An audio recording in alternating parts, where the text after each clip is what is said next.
I never thought I'd be the reason someone's life got flushed down the toilet. Last summer in Austin, I was working at a dive cantina on 6th Street, serving drinks, dancing, and sometimes taking guys to the back room for a quick 100 when the owner wasn't watching.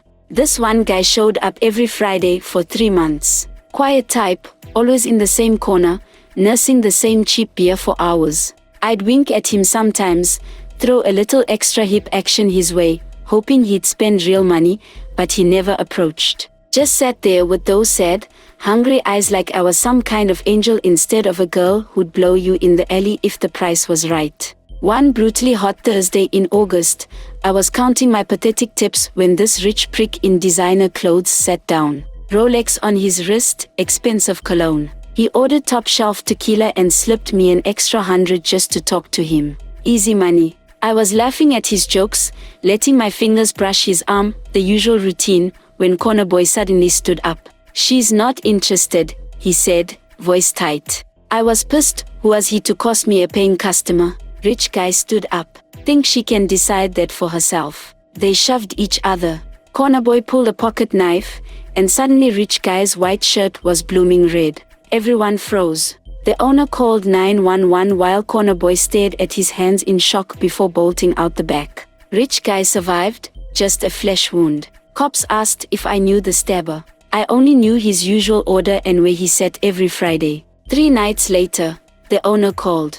The cops had identified corner boy, spotted his car heading back to Austin. Something made me follow the police scanner to the highway.